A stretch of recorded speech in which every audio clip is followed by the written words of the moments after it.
Halo semuanya, perkenalkan nama saya Reva Budiman. Dan pada kesempatan yang kali ini saya akan menjelaskan lagi mengenai patologi anatomik, terutama yang saya akan bahas di video yang kali ini adalah mengenai nephrotic syndrome. Mungkin ini sudah dibahas juga di video-video sebelumnya, tapi saya akan bahas lebih mendetail mengenai primary nephrotic syndrome yang nanti akan dibagi 4. Yang pertama adalah minimal change disease, kedua adalah focal segmental glomerulosclerosis, ketiga adalah membranoglomerulonefritis, dan keempat adalah membranoproliferatif glomerulonefritis. Langsung aja kita mulai. Nah, sekarang kita lihat penyebab utama di nephrotic syndrome. Tadi yang kita sudah melihat, kita punya 4 faktor utama ini. Dan terakhir ada IgA nephropathy yang mungkin bisa juga ditonton video sebelumnya mengenai Henoch-Schönlein disease dan IgA nephropathy. Tapi yang primer itu ada 4 ini. Nah, tadi saya juga sudah sebutkan. Dan penyebab sekundernya ada diabetes mellitus, ada amyloidosis, ada systemic lupus, lalu ada berbagai faktor lainnya. Sebenarnya penyebab utama nephrotic syndrome adalah diabetes mellitus. Itu yang memiliki prevalensi tertinggi. Tapi jika kita lihat dari yang primary saja, maka yang tertinggi adalah minimal change disease di anak-anak dan focal segmental glomerulosclerosis pada orang dewasa dengan persentase sekitar 65% pada anak-anak dan 35% pada orang dewasa. Lihat bagaimana patofisiologinya. Sebenarnya inti dari nephrotic syndrome adalah hilangnya muatan negatif dari membran filtrasi. Dan apa yang terjadi? Sebenarnya intinya adalah podositopati. Dan saat ini kematian sel podosit. Kematian sel podosit ini akan menyebabkan kerusakan pada glomerulus. Lalu permeabilitas kapiler terhadap protein, terutama albumin, akan meningkat, sehingga yang terjadi adalah masif proteinuria, terutama yang di kasus ini adalah albumin. Lalu karena proteinnya baik keluar, yang terjadi adalah kekurangan protein di darah atau hipoalbuminemia atau hipoproteinemia. Ini akan menyebabkan turunnya tekanan osmotik, lalu menyebabkan akhirnya berujung pada edema. Karena kalau oncotic plasma turun, maka kecenderungannya adalah untuk filtrasi, jadi baik cairan keluar ke jaringan daripada ke absorpsi. Dan karena tekanan oncotiknya turun, maka tubuh kita akan mengkompensasi tekanan oncotik tersebut dengan cara mensintesis protein yang salah satu jenisnya adalah lipoprotein yang akan disintesis di hati, sehingga jadi juga adalah hiperkolesterolemia atau hiperlipidemia. Kita bahas aja minimal change disease. Ini adalah paling sering anak-anak, perataan kaki podosit, dan namanya sih minimal change disease oleh sebab itu nggak kelihatan perubahan yang banyak. Tapi yang kita bisa lihat di sini adanya lipidan protein, lalu ada lipoid nephrosis. Kita lihat ini disebabkan karena hiperlipidemia. Lalu kita lihat adalah ini bersifat idiopatik. Jadi bisa dibagi dua, primer dan sekunder. Yang primer itu bersifat idiopatik, dan yang sekunder itu ada penyebabnya. Jadi yang primer itu nggak ada penyebab jelasnya, dan yang sekunder itu ada penyebab jelasnya. Ini bisa baca saja. Lalu klinikalnya, epidemiologinya, baik anak-anak, presentasinya nephrotic syndrome bersifat sudden onset. Lalu kadang terjadi mikroskopik hematuria. Ini berbeda dengan gross hematuria yang biasa terjadi di nephrotic syndrome. Mikroskopik itu nggak bisa kelihatan mata, hanya bisa terlihat di urinalisis. Oleh sebab itu kita katakan itu mikroskopik hematuria, dan ini tidak selalu terjadi pada nephrotic syndrome. Dan prognosisnya ini cukup baik, jarang bertambah. Dan dia bisa melanjutkan, penyakit ini bisa berlanjut menjadi focal segmental glomerulosclerosis. Yang morfologinya ya bisa baca saja, saya lewati. Ancillary tesnya, tes penunjangnya kita bisa lakukan. Seandainya kita lakukan immunofluorescence, seperti yang kita tahu minimal change disease disebabkan karena kerusakan kaki podosit. Tapi penyebabnya itu yang primary idiopathic. Dan ini bukan disebabkan karena sistem imun.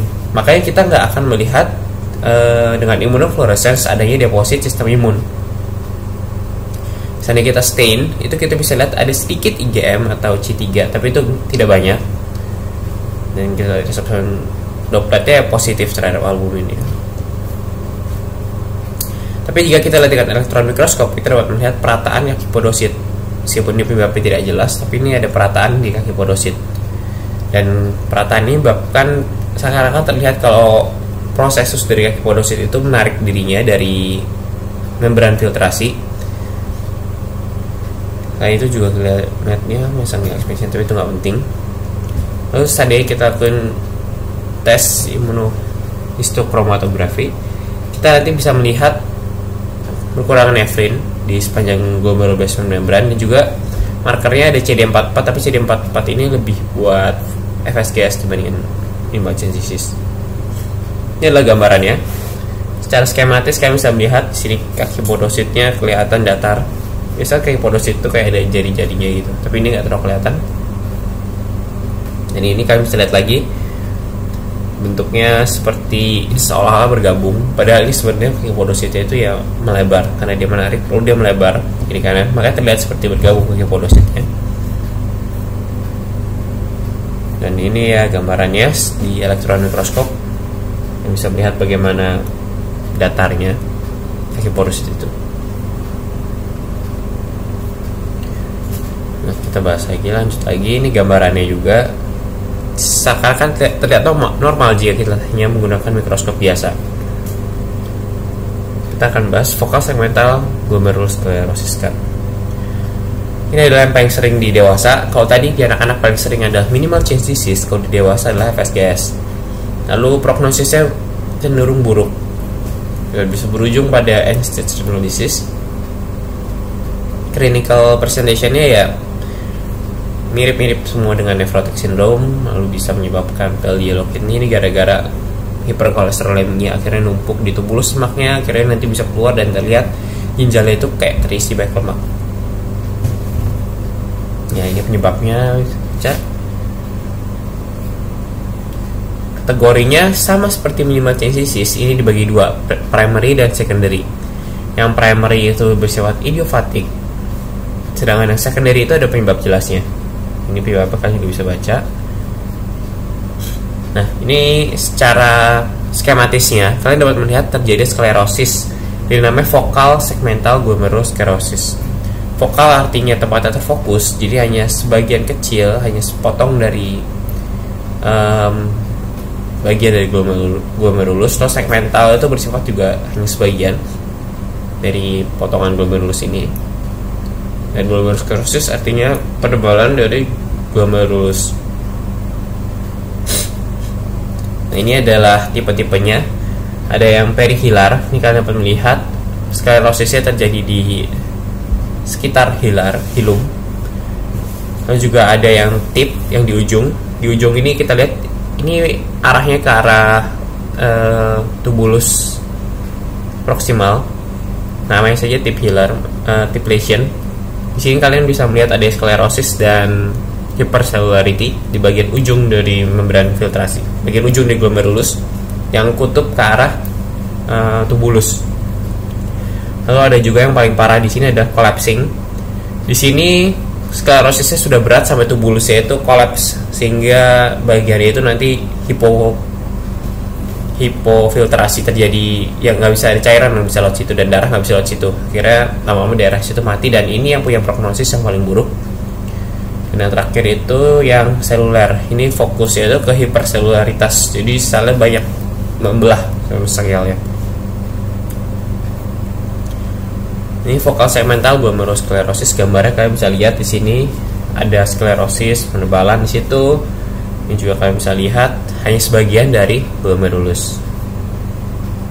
Juga gambarnya kalian bisa melihat secara jelas ada adesi dan hyalinosis karena pembentukan jaringan ikat dan kolagen numpuk di sana karena fibrosis.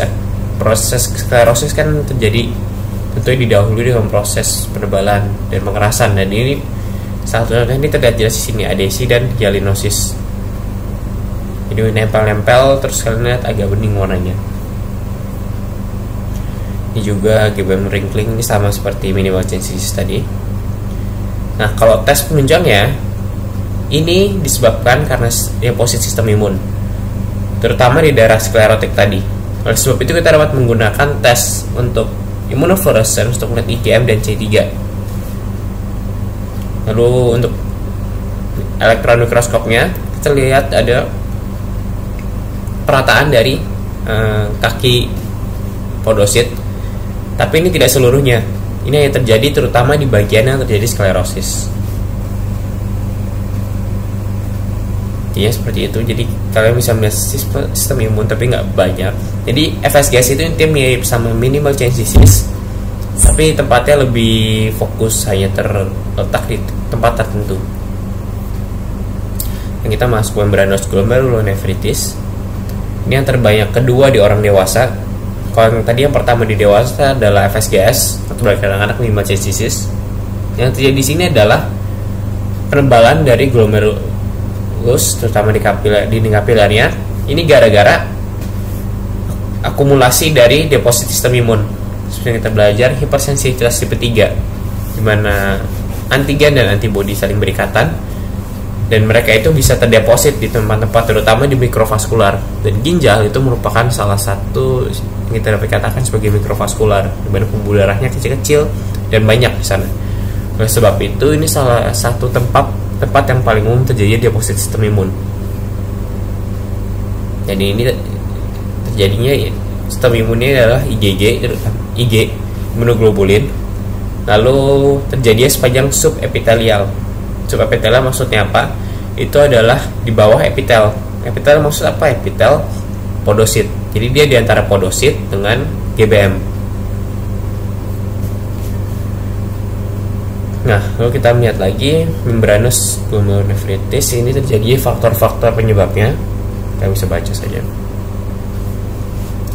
Faktor gennya dan autoimun. Nah, ini juga sama aja.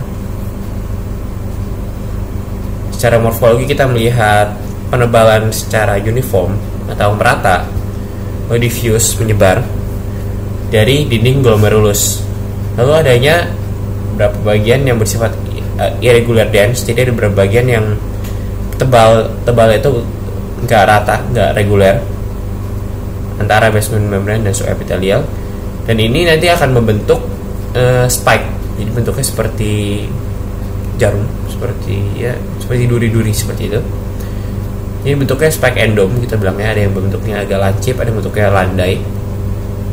Dan ini biasanya kita lihat pakai pewarnaan silver. Ini adalah salah satu gambaran khas dari membranous glomerulonefritis. Deposit sistem imun ya, nanti akan terlihat berbentuk spike endom. Morfologinya ya di tubulus tentunya karena nephrotic syndrome. Tritiumnya ada foam cell, ini menyebabkan atherosclerosis nanti. Lalu bisa ada fibrosis sama atrofi di end stage-nya. Ini membranusnya kalian bisa lihat di sini, membrannya itu terjadi penebalan. Jadi kalian bisa lihat kapilernya itu menebal. Tapi nggak terlalu kelihatan jelas deposit sistem imunnya. Kita harus menggunakan silver staining. Ini membranusnya. Nah, ini kalian bisa melihat ini nos dengan subepithelial. Jadi di antara sama subepitel, yaitu epitel podosit dan glomerular basement membrane. Jadi nempelnya itu di sisi GBM-nya.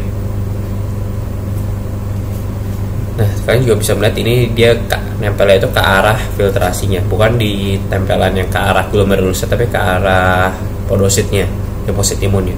Pas sebab itu kita kalian ini subepithelial. Nah, di sini kalian bisa melihat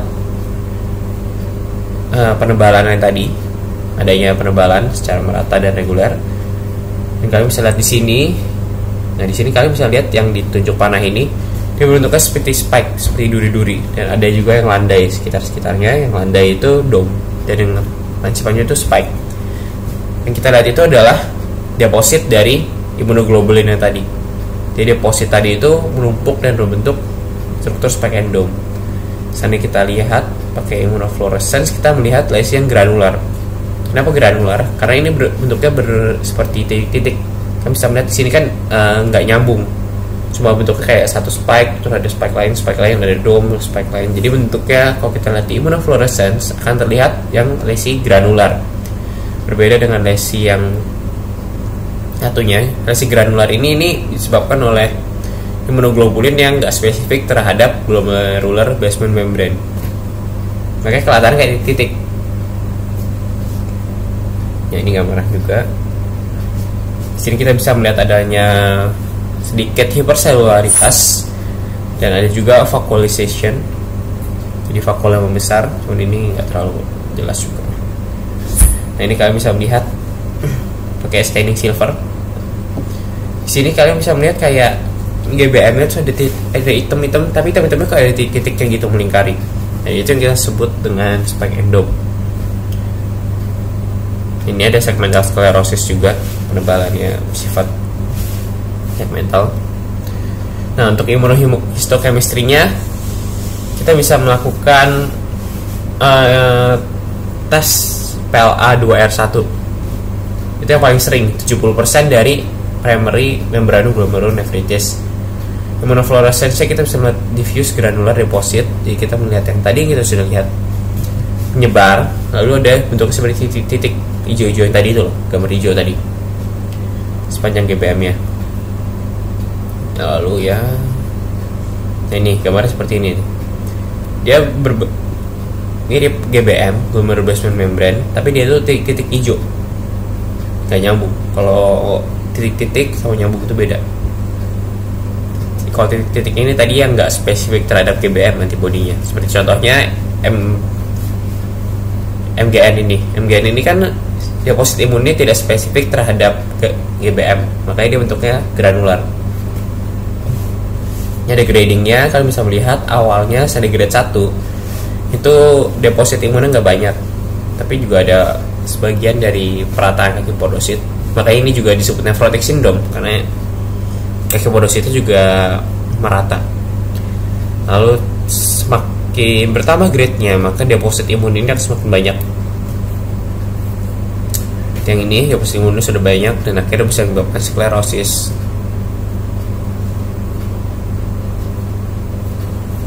Ya, kita lanjut ke membranoproliferative glomerulonephritis with immune complex deposition, karena ada yang enggak juga, ada yang enggak ada immune complex deposition ya. Tapi ini kita nggak bahas di sini. Kita bahas yang immune complex deposition. Nah, ini kita katakan ini adalah C3 related disease. Artinya ini berkaitan dengan komplement C3. Seperti kita tahu, komplement C3 itu sangatlah penting dalam aktivasi sistem komplement, dan itu kayak menghubungnya di alternatif, klasikal, dan lektin itu semua berhubungan sama C3. Dan yang sebab itu seandainya ada masalah di C3, maka komplement ini bisa aktif sendiri istilahnya. Ini alteration of basement membrane, dan seperti namanya membranoproliferatif, berarti ada sifat membranonya seperti yang kita belajar tadi. Ada di membranoglomernophrititis, di mana bisa terjadi sistem imun yang akan bentuk seperti membran, dan juga ada membranoproliferatif, berarti ada sel yang membelah banyak kan. Sel apa itu? Yang terjadi di sini adalah sel mesangium. Dan ini dibagi dua juga, primary dan secondary. Primary yang idiopatik. Nah, ini pengelompokan secara modern ya. Kalau dulu itu dibagi jadi MPGN tipe 1, 2, dan 3. Sekarang kita mengelompokkannya menjadi MPGN tipe 1, C3 glomerulopati, dan MPGN tipe 3. Nah, begitu langsung saja kita lihat. MPGN tipe 1 itu ditandai dengan mesangial hypercellularity, subendothelial deposit, dan duplication of GBM. Jadi 3 hallmark itu. Pertama adalah hypercellular, kedua adalah subendothelial deposit, ketiga adalah duplication of glomerular basement membrane. Ini bedanya sama membranous glomerulonephritis, kita bisa melihat di sini adalah mesangial hypercellularity sama subendothelial deposit sama duplication of GBM membrane. Jadi antara GBM-nya ada 2 lapis, dan depositnya itu biasa di antara GBM-nya, maka kita katakan itu sebagai subendothelial. Beda dengan tadi subepitel. Jadi endotel itu endotel pembuluh darah. Kalau epitel tadi kan epitel podosit, endotel pembuluh darah. Lalu MPGN yang tipe 2 itu dia deposit, tapi kita nggak bahas banyak di sini. Yang tipe 3 itu ini yang dominan di subepithelial deposit. Beda sama yang pertama, subendothelial. Ketiga ini adalah subepithelial. Jadi tempatnya sama kayak membranous glomerulonefritis tadi. Sistem komplement seperti yang kita sudah dulu pelajari, ada yang alternatif, ada yang klasikal, dan ada yang derulektin. Dan terus ketiganya itu memakai C3. Kalau C1 itu kalau klasikal itu nanti akan diaktifasi oleh antigen. Lalu C3 itu diaktifasi secara spontan, seandainya nggak ada yang mengontrol dia, maka dia akan teraktivasi sendiri. Dan kolektin nanti dia pakai lektin. Lalu ya ini nggak terlalu penting. Tipe 1, 3 tadi sudah dibahas. Ini gambaran hasil juga tadi dikatakan hypercellularitas dan duplication of glomerular basement membrane ditambah sama subendothelial deposit. Itu kalau di yang tipe 1. Ini diperjelas lagi di sini.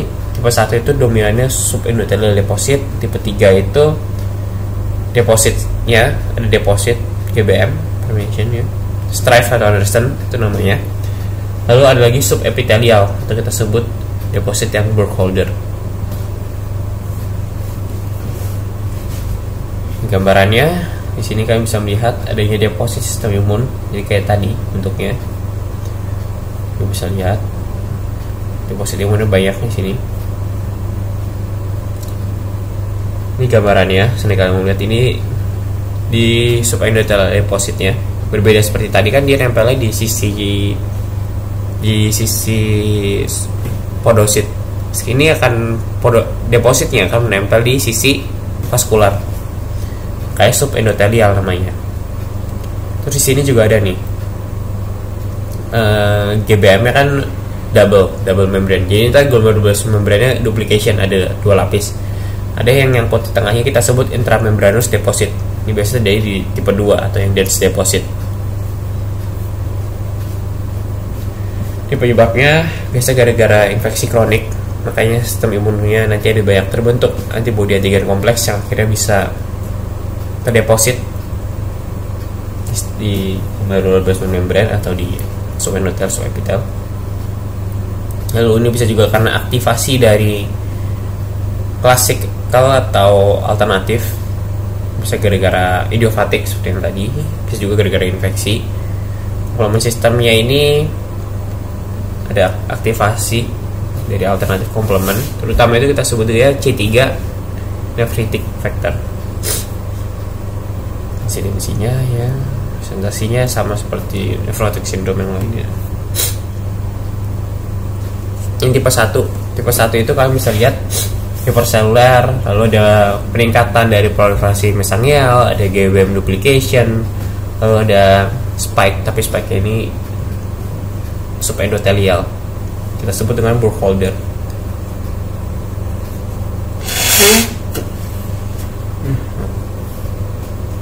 Ada juga fibrosis dan atrofi dilanjutkan dengan inflamasi. Ini tipe 1. Ini kalian lihat gambaran sudah beda. Kalian kalau mau lihat MPGN, hasil pertama adalah hypercellularity yang paling gampang kelihatan. Nah di situ hypercellular. Nah, kalau kalian coba cari sekitarnya, nanti kalian bisa nemuin ada sklerosis juga. Tapi kalau di histologis yang secara mikroskopis gini, yang bisa kalian lihat jelas itu adalah mesangiumnya terutama, di mana terjadi hypercellularity.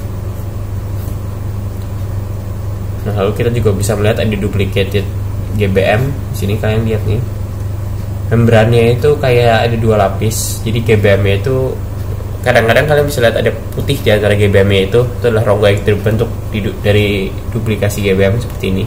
Yang ditunjuk panah itu, kalian lihat di GBM terus ada putih-putih tengahnya. Itu berarti terjadi duplikasi glomerular basement membrane di sana. Juga GBM-nya tidak tebal. Ini adalah sel-sel radang, karena komplement ini akan mengaktifasi inflamasi juga bisa, maka akan baik sel-sel radang juga masuk. Lalu ada capillary hypercellularity.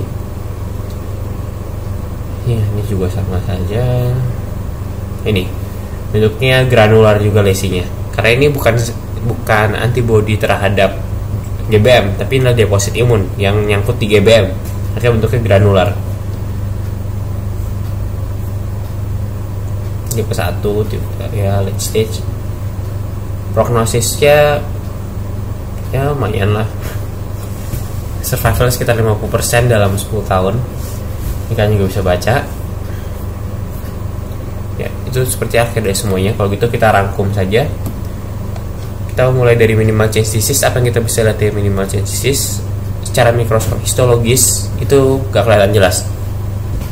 Jadi kalau lihat glomerulus normal tapi dia bergejala nefrotik, itu adalah minimal change disease. Kalau mau lihat minimal change disease, kita harus pakai elektron mikroskopi. Elektron mikroskopi yang kelihatan adalah effacement of kaki dari podosit, jadi rata kaki podositnya. Lalu kalau pakai immunofluorescence itu nggak terlalu kelihatan karena nggak ada deposit imun di sini. Yang kedua FSGS ini bisa asalnya dari minimal change disease. Ada gejala nefrotiknya, berarti kaki podosit juga rata. Tapi kalau secara histologis yang mikroskop itu kita bisa melihat adanya sklerosis yang bersifat vokal segmental. Jadi hanya sebagian dari glomerulus tersebut yang mengalami sklerosis. Itu jelas sekali kita bisa lihat. Bisa ada single cellular itu, tapi itu bukan hallmarknya. Lalu kalau pakai immunofluorescence itu juga nggak terlalu kelihatan jelas. Mungkin bisa kelihatan IgM atau C3 di tempat sklerosisnya, tapi itu bukan gambaran khasnya. Lalu berikutnya kita ngomongin tentang membranous glomerulonefritis, di mana di sini karena bentuknya membran, terlihat seperti membran. Ini dinamakan membran karena adanya deposit sistem imun di subepitelial. Subepitelial itu di mana? GBM, ada kaki podosit kan? Di antara kaki podosit sama GBM itu adalah kita katakan subepitelial, di bawah dari epitel podosit. Jadi akan menempel di sisi glomerulus, sisi podosit dari GBM. Terdeposit di sana. Nah, karena di deposit sistem imun, kita bisa lihat dengan immunofluorescence nanti kita akan lihat lesi yang berbentuk granular, terutama berbentuk spike endom. Jadi ada yang kumpul di sana, terus nanti akan membentuk spike yang bentuknya juga rata, kita bentuk dome. Dan itu membranoproliferatif. Selain itu juga gambaran khasnya ya kita bisa melihat adanya penebalan-penebalan dari GBM. Kita bisa melihat itu di histologis secara mikroskop juga. Dan yang terakhir adalah MPGN, membranoproliferatif. Dan di sini kita dapat melihat gambaran dari hiperselularitas di mesangium. Jadi mesangiumnya banyak yang proliferasi. Kita lihat hiperseluler banyak. Ini adalah gambaran khas dari MPGN. Yang seandainya kita lihat pakai immunofluorescence, nanti kita lihat adanya deposit imun, tapi yang ini bisa subepitel, bisa subendotel. Kalau yang subepitel yang tadi kita bisa melihat itu yang mirip seperti membranous glomerulonefritis. Lalu ada lagi subendotel yang adanya namanya subendotel di bawah dari endotel pembuluh darah, di GBM yang di sisi endotelium. Lalu kita juga bisa melihat adanya duplikasi dari GBM, yang di GBM kelihatan tebal, lalu bisa kadang-kadang ada putih-putih, yaitu rongga celah di antara dua glomerular basement membran tersebut. Deposit itu juga bisa di situ, yang kita sebut nanti dense deposit. Di pengelompokan jenis MPGN itu nanti bisa berdasarkan lokasi dari deposit sistem imun tersebut. Dan semuanya ini menghasilkan nephrotic syndrome yang kalian sudah pelajari ciri khasnya. Karena semuanya ini juga berkaitan dengan kaki podosit, di mana terjadi effacement atau perataan dari kaki podosit tersebut. Sekian dari saya, terima kasih.